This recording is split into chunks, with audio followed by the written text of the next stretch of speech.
She played tough women who couldn't be broken. But Barbara Stanwyck's real life was even more unyielding than her screen roles. For decades, she hid a private world of pain, passion, and raw resilience. A troubled childhood, 2 failed marriages, a son who turned his back on her, and a chilling confession about a secret romance with one of Hollywood's most iconic leading men. It's only now, through uncovered memoir, Barbara Stanwyck wasn't born into fame or fortune. She entered the world as Ruby Catherine Stevens on July 16, 1907, in Brooklyn, New York. At just 4 years old, she lost her mother in a streetcar accident.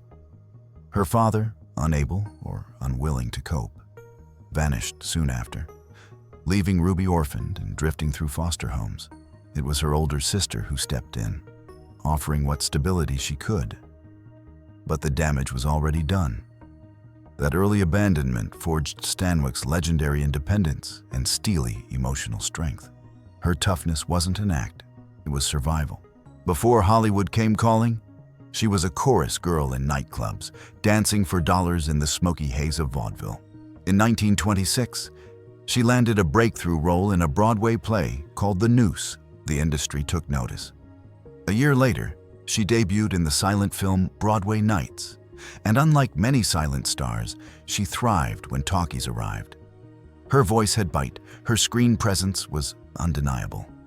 Through the 1930s and 40s, she became one of the most bankable women in film, moving between drama, noir, and comedy with effortless precision. She wasn't just versatile, she was transformative.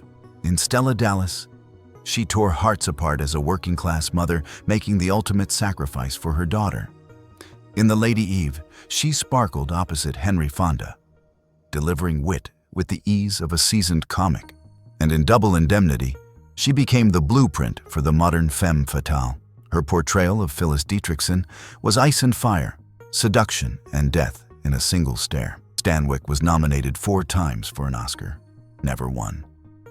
But the industry made it right in 1982, awarding her a long-overdue honorary Oscar. She didn't need the win to prove anything. The work spoke for itself. In 1928, she married Frank Fay, a big-name stage comedian with a sharp tongue and a heavy drinking problem. At first, their marriage seemed like a showbiz power couple dream. But behind the scenes, it unraveled quickly. Fay resented her rising fame and reportedly became emotionally abusive and volatile. In 1932, hoping to stabilize the crumbling union, they adopted a baby boy, Dion. But motherhood didn't bring peace. As Stanwyck's career soared, the marriage fell apart. She divorced Fay in 1935 and took sole custody of Dion. Despite her best efforts, their bond never truly formed. By adulthood, Dion had become estranged, leaving a hole in Stanwyck's life that she never discussed publicly. Then came Robert Taylor. They met in the mid-1930s, a studio-arranged pairing for publicity that turned into something real.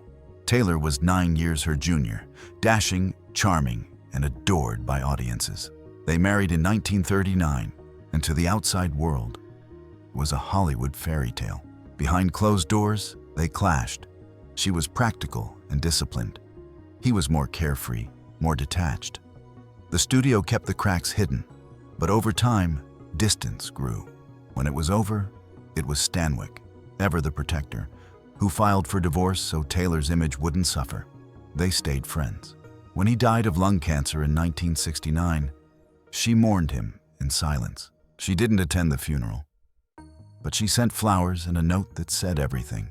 But the most intimate part of Stanwyck's life came to light long after her death.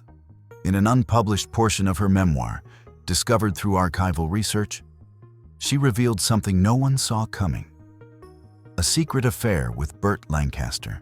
She described him not just in terms of size, though his towering frame and circus performer body were unforgettable, but in presence. He was massive, she wrote. Their encounters were electric, filled with tension on set, glances across crowded rooms, and whispered moments at studio parties.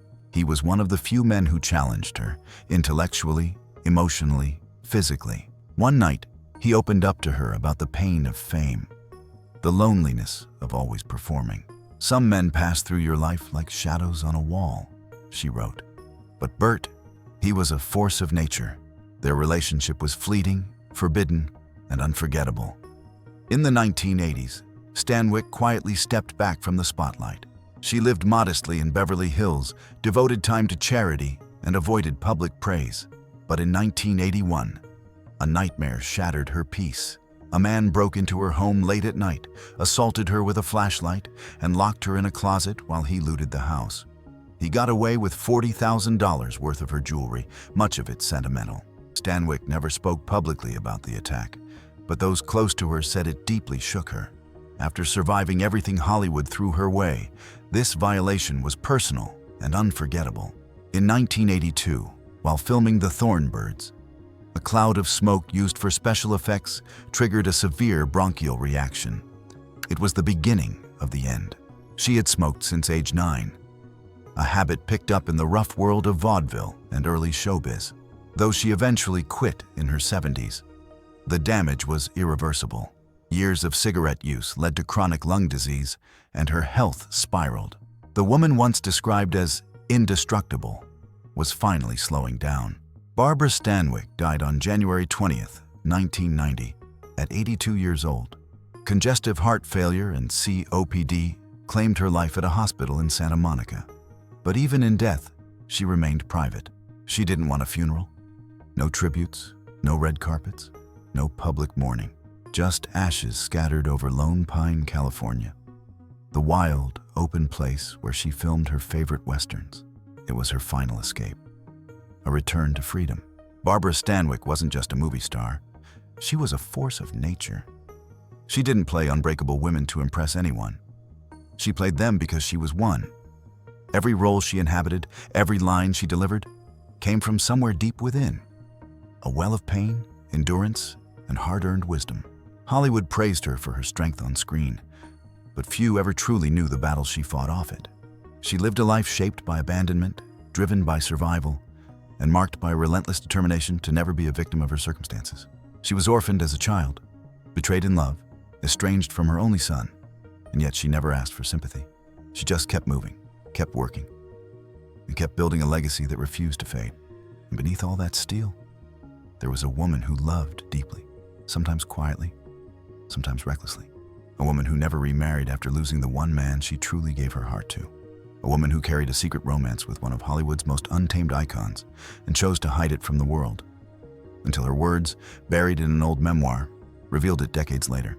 She was bruised, but never broken, elegant but never soft, private but never disconnected. Even in her final moments, she chose dignity over spectacle.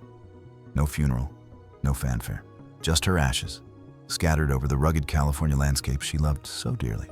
A silent goodbye from a woman who had spent her entire life mastering the art of restraint. Barbara Stanwyck defied every expectation placed on her. She thrived in an industry that tried to discard women as they aged. She adapted, evolved, and remained relevant long after others faded away. Her story isn't just about a Hollywood legend. It's about a survivor, a woman who turned pain into power, silence into strength, and who, in the end, became one of the most enduring icons the silver screen has ever known. Because long after the lights dim and the cameras stop rolling, Barbara Stanwyck's legacy still burns bright, fierce, fearless, and unforgettable.